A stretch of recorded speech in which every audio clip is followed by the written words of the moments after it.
Good morning students. आज का हमारा टॉपिक है meristematic tissue. How to see a meristematic tissue. Meristematic tissue को कैसे देखें, इसके लिए स्टेप 1 है take 2 glass jar. 2 glass jar लें।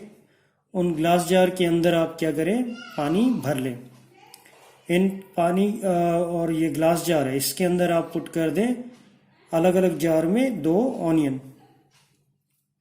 दोनों ऑनियन को कैसा है, उनमें उल्टा रखना है आपको, और ऐसा करना है आपको कम से कम 4-5 दिन तक उनको वैसे ही उल्टा उसके अंदर रखना है ऑनियन को।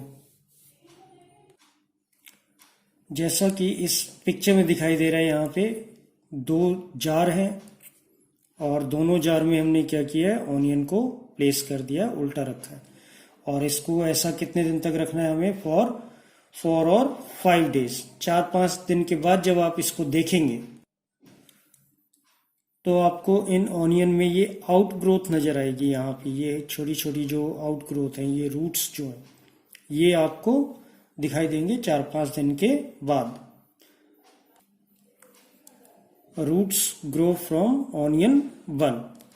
अब आप क्या करें, एक ऑनियन बल्ब, दोनों जो 2 ऑनियन बल्ब थे हमारे पास अलग अलग, उसमें से एक लें और उसका जो टिप है रूट का, उसको कट कर दें आप, दोनों में से एक को।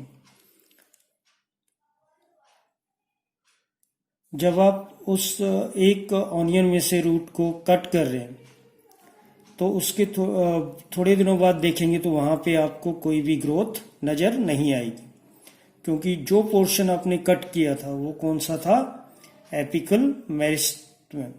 एपिकल मेरिस्टेम के कट होने की वजह से वही क्या एक ग्रोथ है। पूरा बल्ब कभी भी ग्रो नहीं करेगा, ये बल्ब ग्रो नहीं करेगा, सिर्फ ग्रोथ यहां से होगी। इसको जब आपने कट कर दिया एपिकल मेरिस्टेम को, तो फिर अब ये कोई भी ग्रोथ शो नहीं करेगा और इसकी ग्रोथ यहाँ रुक जाएगी।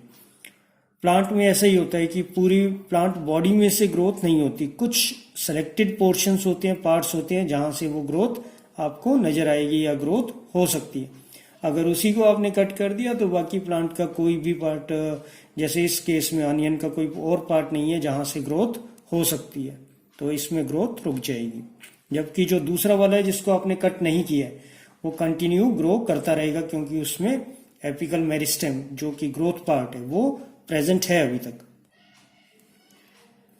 जो मेरिस्टेमेटिक टिश्यू है उसमें जो प्लांट्स हैं उनकी जो ग्रोथ होती है वो सिर्फ कुछ पर्टिकुलर सर्टेन स्पेसिफिक रीजन में ही होती है, जैसा हमने ऊपर एक्सपेरिमेंट में देखा। मेरिस्टेमेटिक टिश्यू डिवाइडिंग टिश्यू होते हैं, लेकिन इनके जो पॉइंट्स होते हैं, जो पॉइंट्स होंगे वो पॉइंट्स कैसे होंगे, उनके लोकलाइज्ड होंगे, सिर्फ एक पर्टिकुलर जगह पे वो पॉइंट मिलेंगे। अगर हम रीजन की बात करें तो जो लोकेशन है, उस लोकेशन के हिसाब से जो मेरिस्टेमेटिक टिश्यू है वो 3 टाइप के, एपिकल मेरिस्टेम, इंटरकैलरी मेरिस्टेम और लेटरल मेरिस्टेम। तो प्लांट के ये 3 मेरिस्टेम है। एपिकल मेरिस्टेम, ये सबसे ऊपर जो है, दिस इज एपिकल मेरिस्टेम। इसके बाद है इंटरकैलरी मेरिस्टेम, थर्ड वन है लेटरल मेरिस्टेम। तो आइए इन्हीं मेरिस्टेम को एक एक करके समझने की कोशिश करते हैं। लोकेशन हमें यहाँ पे दिखाई देगी कि ये एपिकल मेरिस्टेम, इंटरकैलरी और लेटरल मेरिस्टेम कहाँ होते हैं इन प्लांट। अब इन्हीं के बारे में डिस्कस करते हैं एक एक करके। सबसे पहले हम समझते हैं एपिकल मेरिस्टेम को। एपिकल मेरिस्टेम कहाँ पे मिलेगा आपको प्लांट में, ये स्टेम और रूट के टिप्स पे, जो एंड पोर्शन होता है उसकी जो टिप होती है स्टेम और रूट की, वहां पे ये मिल जाएगा।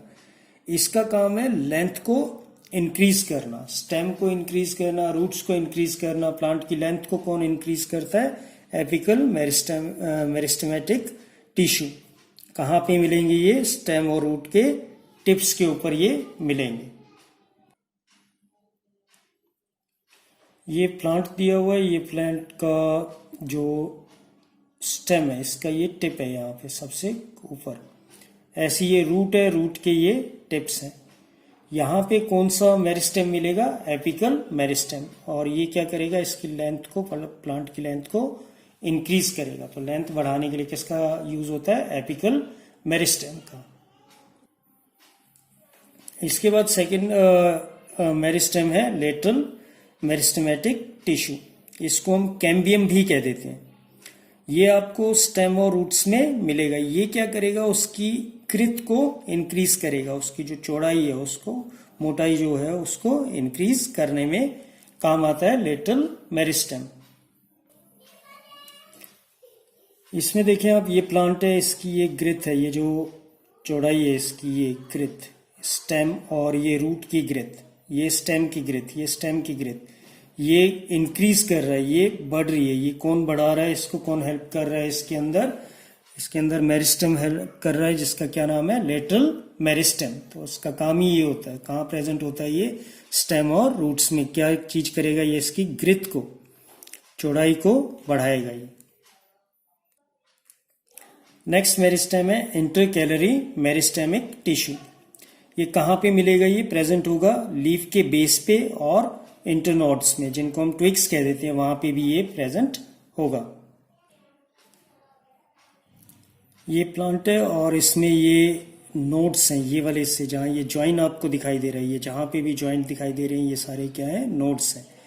ये लीफ है और ये लीफ का बेस है। इस बेस के ऊपर भी क्या मिल जाएगा हमें? यहाँ पे मेरिस्टेम मिल जाएगा, इंटरकैलरी मेरिस्टेम। और यहाँ पे ये जो इसके बीच का पोर्शन है, ये दो नोड के बीच का, इसको हम क्या बोलते हैं? इंटरनोड बोलते हैं। तो यहाँ पे भी हमें क्या मिल जाएगा? इंटरकैलरी मेरिस्टेम मिल जाएगा। तो ये इसकी पोजीशन है। ये लीफ के बेस पे मिलेगा और जो इंटरनोड होगा, दो नोड के बीच में जो जंक्शन है, वहां पे भी इंटरकैलरी मेरिस्टेम मिल जाएगा आसानी से। मेरिस्टेमेटिक टिश्यू के बारे में, इसके जो सेल्स होते हैं मेरिस्टेमेटिक टिश्यू के, बहुत एक्टिव होते हैं, तेजी से काम करते हैं, मल्टीप्लाई होते हैं, डिवाइड होते हैं। फिर इसके बाद जो इसके अंदर साइटोप्लाज्म होता है वो कैसा होता है? डेंस होता है, गाढ़ा साइटोप्लाज्म इसके अंदर होता है। जो इसकी सेल वॉल होती है वो सेल्यूलोज से बनी होती है और पतली होती है। न्यूक्लियाई इसके अंदर प्रोमिनेंट है, प्रेजेंट होता है इसके अंदर। वॉक्यूल्स इसके अंदर नहीं मिलेंगे। स्टार्टिंग में जितने भी सेल्स होते हैं मेरिस्टेमेटिक टिश्यू के, वो एक जैसे दिखाई देते हैं, लेकिन धीरे धीरे जैसे वो ग्रो करते हैं, मैच्योर होते हैं, तो उनके जो कैरेक्टरिस्टिक्स हैं वो स्लोली चेंज हो जाते हैं और वो डिवाइड हो जाते हैं बाद में एपिकल, लेटरल और इंटरकैलरी मेरिस्टेमेटिक टिश्यू में। तो आज हमने समझने की कोशिश की मेरिस्टेमेटिक टिश्यू को। एक बार फिर देख लेते हैं इस डायग्राम के थ्रू। मेरिस्टेमेटिक टिश्यू के जो सेल्स हैं, ये सेल्स ये ज्वाइन हो रहे हैं आपस में और ये सब क्या बना रहे हैं मिलके? Meristematic tissue. तो ये जो सेल्स हैं ये कैसे होते हैं? वेरी एक्टिव, बहुत ज्यादा वर्क करते हैं, एक्टिव होते हैं ये। दूसरा, ये जो सेल है इसके अंदर साइटोप्लाज्म मिलेगा। ये साइटोप्लाज्म ये डेंस होगा, गाढ़ा मिलेगा ये यहाँ पे, और इसके अंदर प्रोमिनेंट एक न्यूक्लियस प्रेजेंट है। इसकी जो सेल वॉल है वो किससे बनी होगी? सेल्यूलोज से बनी होगी। इसके अंदर अगर वैक्यूल्स हम देखने की कोशिश करेंगे तो वैक्यूल्स इसके अंदर प्रेजेंट नहीं होंगे। और इनिशियली सारे सेल मेरिस्टेमेटिक टिश्यू के ऐसे दिखाई देते हैं सेम, लेकिन धीरे धीरे जैसे वो डेवलप होते हैं, मैच्योर होते हैं, तो मैच्योर होने के बाद ये चेंज होना शुरू कर देते हैं। कुछ एपिकल मेरिस्टेम हो जाते हैं, कुछ लेटरल मेरिस्टेम और कुछ इंटरकैलरी मेरिस्टेम। तो स्टूडेंट्स आज के लिए बस इतना ही। Thank you very much. अगले टॉपिक में कुछ और हम परमानेंट टिश्यू के बारे में स्टडी करेंगे। Thank you.